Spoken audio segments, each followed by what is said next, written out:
Nakapuso na himong usa na ka super typhoon pagbalik ang bagyong Goring nga may kuso-kuso sa extreme northern Luzon. Matod sa pag-asag isang tropical cyclone wind signal number 4 sa southern portion sa Batanes ug sa mga isla sa Calayan ug Babuyan. Signal number 3 ang nahabiling parte sa Batanes ug southwestern portion sa Babuyan Islands. Signal number 2 sab sa ubang bahin sa Babuyan Islands, northern portion sa mainland Cagayan ug northern portion sa Ilocos Norte. Signal number 1 sa nahabiling bahin sa Cagayan, Tibok, Apayao, northern portion sa Kalinga, northern portion sa Abra, Ilocos Norte, extreme northern portion sa Ilocos Sur. Sa mga musunod nga oras, subayon sa bagyo ang Luzon Strait hangtod nga makagawas na kini sa Philippine Area of Responsibility unyang gabii o makahaugmang adlawa base sa forecast track sa pag-asa.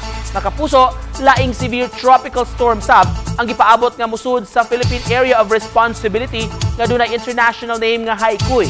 Matod sa pag-asa, tawgon unya kini ang local name mahimong Hana.